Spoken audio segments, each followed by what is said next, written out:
신문이나 뉴스에 보면 종종 시민 영웅이라는 단어를 접하게 됩니다. 이 시민 영웅은 보통 사람을 구한다거나 범인을 잡은 용기 있는 시민을 일컫는 말입니다.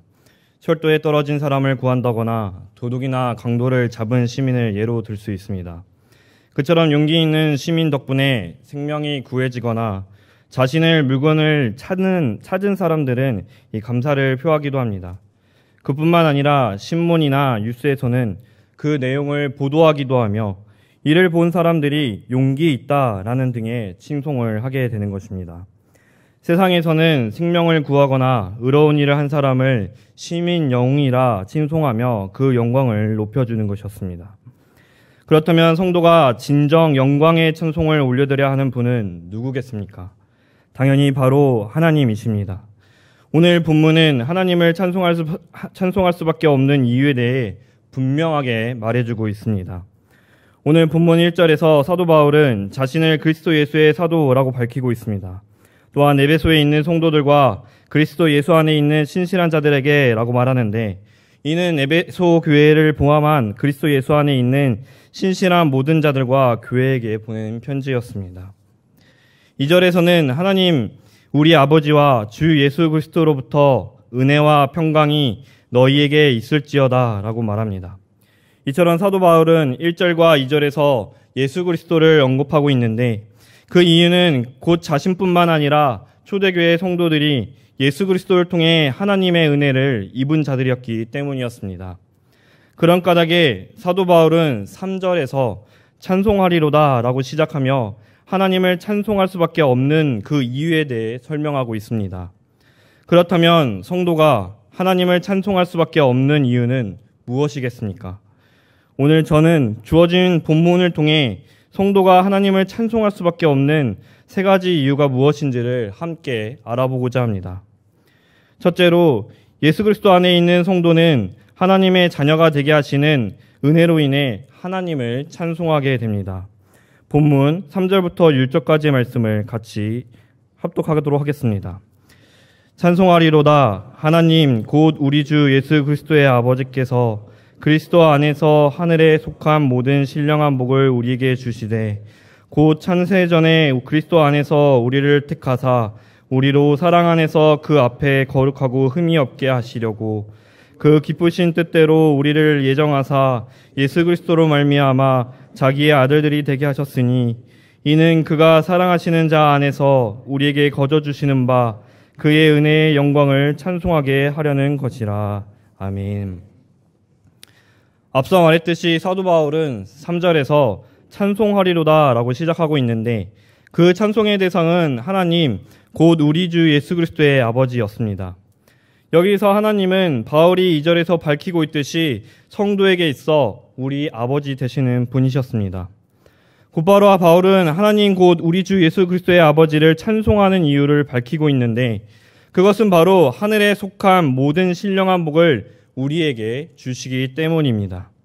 그리고 하늘에 속한 모든 신령한 복은 그리스도 안에, 즉 예수 그리스도를 통하여 성도가 얻게 되는 구원을 의미합니다. 사도 바울은 3절에서 말한 그 찬송의 이유에 대해 4절부터 자세하게 언급하고 있습니다. 바울은 4절과 5절에서 4절에서 창세전에 그리스도 안에서 우리를 택하셨다고 했습니다. 하나님께서 신자를 선택하신 것은 창세전에 일어난 이유로 인간의 공로가 아니라 온전히 하나님의 은혜에 있음을 말해줍니다. 즉 구속의 기초가, 구원의 기초가 하나님의 은혜에 있다는 것이었습니다. 그렇다면 하나님께서 성도에게 하늘에 속한 모든 신령한 복을 주시는 목적이 무엇이겠습니까? 그것은 바로 거룩하고 흠이 없는 하나님의 자녀가 되게 하기 위함이었습니다. 거룩하고 흠이 없는 것은 하나님의 자녀로서의 그 특징을 나타냅니다. 하나님께서는 자신의 자녀들을 거룩하고 정결한 삶으로 부르셨는데, 그것은 오직 예수 그리스도를 통해서만 가능하게 되었습니다. 그러한 사실을 사도 바울은 체험을 통해 너무나도 잘 알고 있었기에 성도들을 향해 예수 그리스도께서 십자가에서 이루신 사역을 통해 신자가 이미 거룩함을 받았다라고 말하고 있는 것입니다. 그러나 그러한 하나님의 예정은 그 기쁘신 뜻대로 하신 것이었습니다. 결코 억지로 한 것도 아니고 오로지 자신의 자녀를 향한 하나님의 사랑과 자녀를 구원하는 그 기쁨으로 인한 것이었습니다. 그리고 하나님의 예정대로 예수 그리스도를 보내주셨고 그를 통해 자기 아들들, 즉 하나님의 자녀가 되게 하신 것이었습니다. 그처럼 하나님께서 그리스도를 통해 성도를 자신의 자녀가 되게 하신 이유는 예수 그리스도를 믿는 자에게만 하나님의 자녀로서 누릴 수 있는 복을 주시기 위함이었습니다. 당시 로마법에서는 양자가 되면 이전의 모든 상태에서 벗어나 새 가족의 일원으로 새로운 삶을 시작하고 또한 자녀로서의 특권을 누릴 수 있게 되었습니다. 하지만 그렇다고 해서 양자가 누리고 있는 것이 자신의 공로로 인해 얻은 것이 아니라 순전히 부모의 은혜로 말미암은 것이었습니다. 성도 또한 마찬가지였습니다.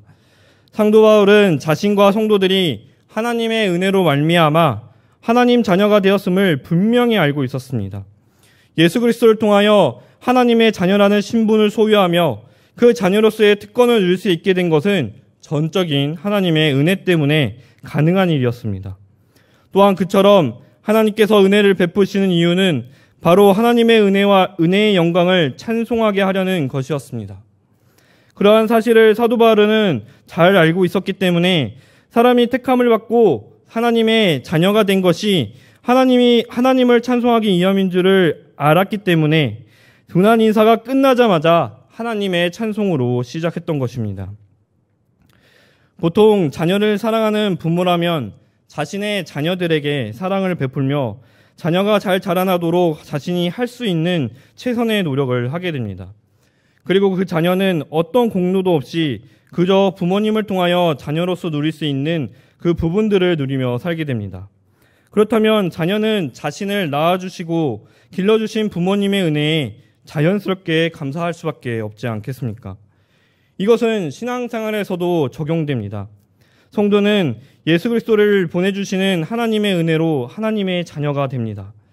하지만 이것은 성도가 스스로 되고 싶다고 해서 또는 자신의 힘으로 될 수 있는 것 또한 아닙니다. 하나님의 자녀가 될 수 있는 것은 오로지 하나님의 택하신 가운데 있습니다. 즉 하나님의 계획 안에서 택함받은 자만이 될 수 있는 것입니다. 그리고 하나님의 자녀가 된다는 것은 거룩하고 흠이 없게 됩니다. 이 모두는 하나님께서 자신의 자녀들을 구원하시기 위해 보내신 그리스도 안에 있는 것, 즉 오직 예수 그리스도만을 통해서만 가능케 합니다. 성도인 저와 여러분은 하나님께서 택함받은 자로 창세 전부터 예정하셨고 예수 그리스도를 믿게 된 것입니다. 즉 오직 하나님의 주권적인 은혜 때문에 구원받은 하나님의 자녀가 된 것이었습니다. 그것이 바로 성도가 하나님을 찬송할 수밖에 없는 이유가 됩니다. 이는 성도가 하나님께 보여야 할 당연한 자세이며 신앙생활에 해당되며 극히 자연스러운 것이었습니다. 하나님께서는 우리에게 자신을 찬송하실 수밖에 없는 이유를 알려주셨습니다. 그것은 바로 예수 그리스도를 통하여 하나님의 자녀가 되게 하시는 하나님의 은혜입니다.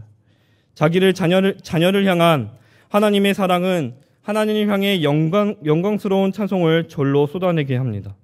모든 사람은 죄로 인해 어두움 속에 있을 수밖에 없었지만 그 중에서 자기 자녀를 택하시고 그 자녀를 구원하시며 예수 그리스도를 보내주시는 하나님의 은혜에 감사하지 않고 어떻게 가만히 있을 수 있겠습니까?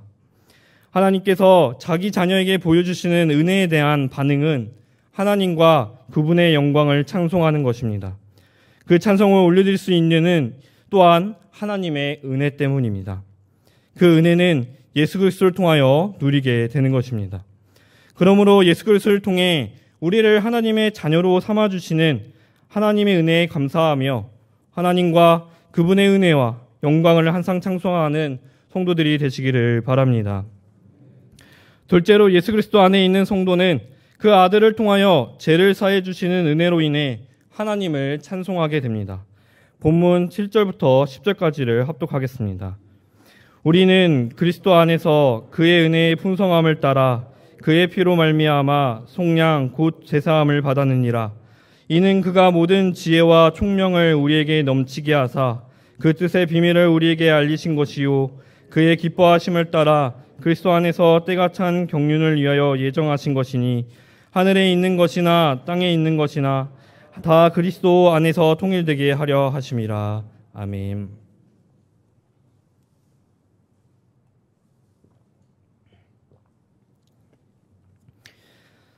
앞서 예수 그리스도를 보내신 하나님 은혜에 집중한 사도 바울은 이제 찬송할 수밖에 없는 이유를 하나님께서 보내신 아들 예수 그리스도의 사역에 집중합니다.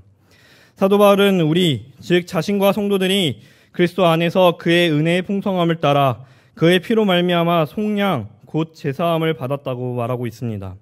즉 예수 그리스도를 통하여 우리의 죄를 사해 주시는 하나님의 은혜를 받았음을 고백하고 있는 것입니다.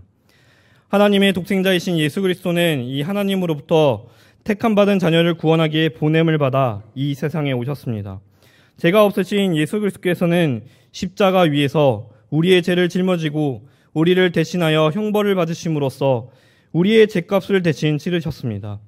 그 결과 그를 믿는 자는 누구든지 제사함을 받게 되었습니다. 즉 성도는 죄를 대속하시기 위해 십자가에 달리신 예수 그리스도의 보혈로 인해 제사함의 은혜를 누리게 된 것이었습니다. 그 제사함의 은혜 또한 하나님께서 베푸시는 은혜의 풍성함을 따른 것이었습니다. 여기에서 은혜의 풍성함은 죄의 속박에서 구속하시고 죄를 용서하신 하나님의 무한한 은혜에 감사하는 바울의 심정이 고스란히 담겨 있습니다. 이 사도 바울은 죄를 사해 주시고 죄인을 구원하시는 하나님의 풍성한 즉 크고 부유한 은혜에 나타낸과 동시에 찬송하고 있던 것이었습니다. 이어서 8절과 9절 상반절에 그가 모든 지혜와 총명을 우리에게 넘치게 하사 그 뜻의 비밀을 우리에게 알린 것이요 라는 말씀은 예수 그리스도를 믿으면 모든 지혜와 총명이 넘쳐 그 뜻의 비밀, 즉 죄를 사해 주시는 하나님의 은혜를 알게 된다는 의미입니다. 이는 하나님께서 그의 기뻐하심을 따라 그리스도 안에서 때가 찬 경륜을 위하여 예정하신 것이었습니다.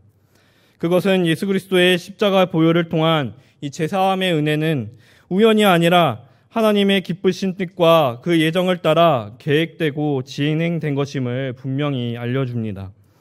그리고 하늘에 있는 것이나 땅에 있는 것이 다 그리스도 안에서 통일되게 하려 하심이라고 했습니다. 이는 하늘과 땅에 있는 모든 것들을 단순히 통일하는 것이 아니라 하늘과 땅에 있는 모든 것들을 예수 그리스도의 주권 아래 모으려는 하나님의 뜻이었습니다. 죄의 타락으로 만물이 하나님으로부터 멀어지고 그 관계가 깨졌습니다. 하나님께서는 그 예수 그리스도를 통해 그 관계를 완전한 상태로 회복하려고 하셨습니다. 즉 하나님과 그의 자녀 간의 깨어진 관계를 회복하시기 위해 오신 분이 예수 그리스도이십니다.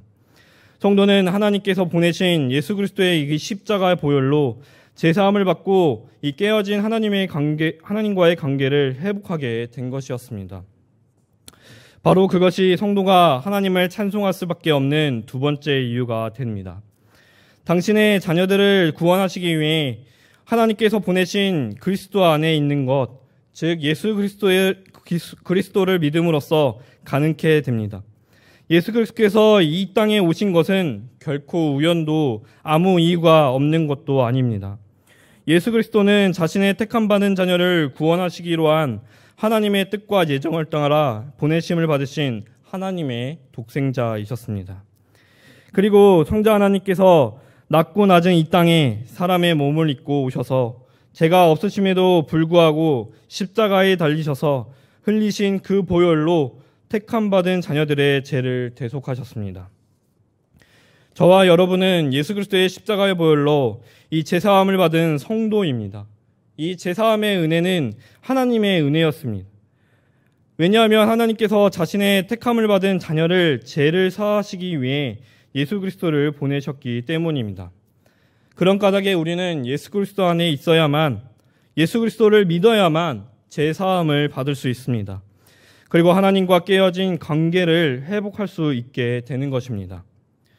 세상에서도 은혜를 빚진 사람에게 마땅히 감사하는데, 그렇다면 자신의 죄를 사하시기에 십자가에 달리신 성자 예수 그리스도와 그 분을 보내주시고 깨어진 관계를 회복시켜 주시는 이 성부 하나님의 은혜에 감격하고 감사하는 찬송을 올릴 수밖에 없지 않겠습니까?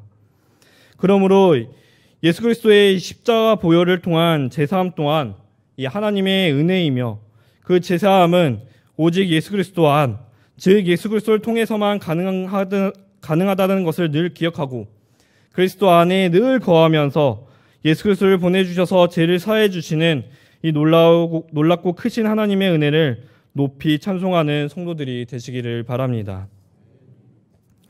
셋째로, 예수 그리스도 안에 있는 성도는 성령의 인치심으로 보증해 주시는 하나님의 기업이 되게 하시는 은혜로 인해 하나님을 찬송하게 됩니다.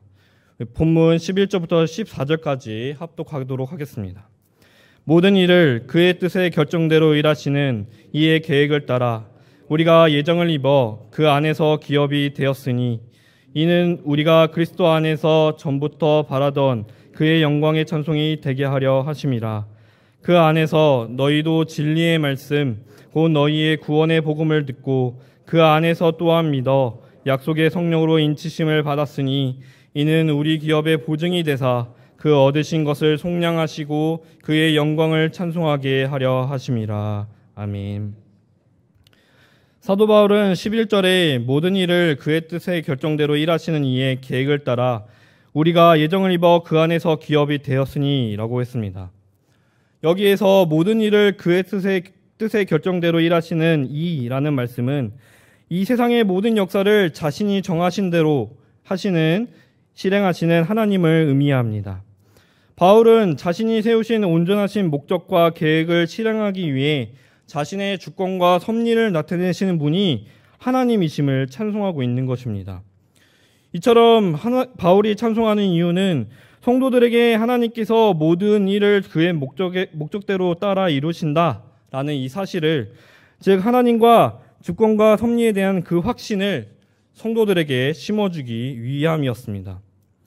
이어서 바울은 하나님께서 정하신 그 계획을 따라 우리 자신을 비롯한 모든 성도들이 그 안, 즉 그리스도 안에서 기업이 되었음을 말합니다. 오직 예수 그리스도 안에 있을 때 하나님 나라의 기업을 상속받게 되는 것입니다. 그리고 그것은 진리의 말씀, 곧 너희의 구원의 복음, 즉 예수 그리스도를 통하여 하나님의 구원의 은혜가 있음을 듣고 믿게 될 때 가능합니다. 또한 약속의 성령, 즉 하나님께서 예수 그리스도를 믿는 성도들에게 약속하신 성령을 보내주셔서 성령으로 인치시고, 또한 그것이 기업이 보증된다는 사실입니다. 바울은 이 성령으로 인치심을 받았으니 라고 했는데, 이 인을 치는 것은 고대 근동사회에서 소유권을 나타내는 것이었습니다. 그런즉 성도가 성령으로 인치심을 받았다는 것은 곧 하나님께 속해 있음을 의미합니다. 성도의 삶을 인도하시고 믿음을 주시는 성령의 임재는 그가 하나님의 소유라는 확고한 확실한 표시를 나타내는 것입니다. 그런 까닭에 성령이 성도에게 기업이 보증이 되는 것은 구원받은 성도들이 하나님의 소유임을 나타낸과 동시에 하나님의 나라와 그 영생을 보장받는 확고한 표시가 되는 것입니다. 그처럼 하시는 이유는 모두 그의 영광에 찬송이 되고 찬송하게 하기 위함이었습니다. 즉 하나님께서 성도들을 기업으로 삼아주시고 더 나아가 성령으로 인쳐주심을 통해 성도가 자신에게 속했음을 나타내는 보증이 되게 하신 이유는 바로 하나님의 은혜의 영광을 찬송하게 하기 위함이었습니다. 그런 까닭에 바울은 성도가 구원받은 목적이 하나님의 은혜의 영광을 찬송하는 데 있다는 사실을 성도에게 상기시켜주며 감사와 찬송의 자리로 이끌고자 찬송하고 있는 것이었습니다. 보증이라는 이 단어의 그 의미를 살펴보면 채무자가 채무를 이행하지 않는 경우에 타인이 대신하여 채무를 부담하는 일을 뜻합니다. 다시 말해 돈을 빌린 사람이 그 돈을 갚지 않으면 돈을 빌린 사람의 보증을 서준 사람이 그 빚을 부담하는 것이었습니다. 그런 까닭에 보증을 잘못 쏘면 보증 선 사람의 집안이 망할 수도 있다라는 말과 누구든지 간에 보증은 절대 서면 안 된다라는 말이 나오는 것입니다. 이처럼 이 세상에서의 보증은 이 불안한 요소를 갖고 있음을 알 수 있습니다. 하지만 그와 반대로 성도에게 있어서만큼은 이 확실하고도 완전한 보증이 되어주시는 분이 계십니다. 그분은 바로 하나님이십니다. 사람은 유한하고 자신의 상황에 따라서 변하지만 하나님께서는 영원하시고 무한하시며 변함이 없으신 분이십니다. 그러한 하나님의 성품은 택함받은 자녀를 구원하시는 계획에서도 절로 나타납니다. 하나님께서는 자신이 정하신 그 계획을 따라 이 세상 모든 역사와 만물을 다스리시고 이 택함받은 자녀를 구원하시는 것입니다. 그뿐만 아니라 하나님께서는 예수 그리스도 안에 있는 성도를 하나님의 기업으로 삼아주셨습니다. 이 하나님의 기업이 되는 것은 오직 예수 그리스도를 통해서만 가능합니다. 그것은 예수 그리스도를 통하여 택함받은 자녀를 구원하시는 하나님의 계획이고 은혜였습니다. 하나님께서는 자신이 정하신 그 계획을 따라 자신의 주권과 섭리를 나타내며 그 구원을 이루십니다. 그와 동시에 하나님께서는 기업의 보증으로 성령을 보내주셨습니다. 성령으로 인치심을 통해 성도가 자기에게 속했음을 나타내시면서 그 기업의 상속, 즉 하나님의 나라와 그 영생을 확실히 약속해주고 계신 것입니다. 이것은 저와 여러분에게 정말 감사한 일이 아니겠습니까? 성부 하나님만으로도 확실한 약속이 있고 보증이 되는데 하나님께서는 우리에게 성령의 인치심을 통해 다시 한번 확인시켜 주시고 확실하고 안전하게 보증하고 계시기 때문에 우리는 하나님의 은혜에 절로 감사하며 그분의 영광을 찬송할 수 있는 것입니다. 예수 그리스도 안에 있는 성도가 하나님의 기업이 될 수 있는 것도 하나님의 은혜이며 약속의 성령으로 인치심을 통해 성도가 하나님께 속해 있음을 확실히 보증해 주셔서 하나님 나라와 영생을 주시는 이 하나님의 은혜에 감사함으로써 절로 영광의 찬송을 올려드리는 성도님들이 되시기를 바랍니다. 성도 여러분, 그리고 오늘 헌신을 다짐하는 제10, 11, 12 남존대 회원 여러분, 사도 바울은 예수 그리스도 안에 있는 성도에게 베푸시는 하나님의 은혜를 중심으로 그 찬송의 이유를 밝히고 있습니다. 또한 놀라운 것은 이 바울의 찬송에는 삼위일체 하나님을 이야기하며 찬송하고 있다는 사실입니다. 모든 복의 근원이시며 자신의 자녀들을 택하신 성부 하나님, 하나님께 보내심을 받아 십자가의 보혈로 구원을 성취하시는 성자 예수 그리스도, 그리고 성도가 하나님의 기업이며 그 기업을 보증하시는 성령 하나님을 모두 언급하며 하나님을 찬송하고 있는 것입니다. 다시 말해 바울은 하나님께서 예수 그리스도 안에서 그분을 통해 이루신 위대한 구속의 계획으로 말미암아 하나님의 속량하시는 능력과 그 영광을 찬송하고 있는 것입니다. 그처럼 하나님께 구원받은 자는 하나님의 은혜를 받은 자로서 그분의 영광을 마땅히 찬송할 수 있어야 하는 것입니다. 그 찬송의 이유도 오로지 하나님께 있습니다. 성도는 하나님을 찬송하는 그 참된 이유를 하나님으로부터 찾아야 합니다. 하나님께서는 저와 여러분에게 죄인인 자들을 자신의 택함받은 자녀로 삼아주시는 은혜, 예수 그리스도를 통하여 죄를 사해 주시는 은혜, 그리고 저 영원한 하늘나라와 영생을 상속받는 하나님의 기업으로 삼아주시고 보증해 주시는 은혜를 베풀어 주셨습니다. 그것들이 하나님을 찬송할 수밖에 없는 참된 이유들이 됩니다. 그런 까닭에 저와 여러분은 하나님을 찬송할 때 그 이유를 다른 곳에서 찾을 필요가 전혀 없습니다. 우리에게 베풀어 주신 하나님의 은혜를 생각하면 절로 찬송이 나올 수밖에 없는 것입니다.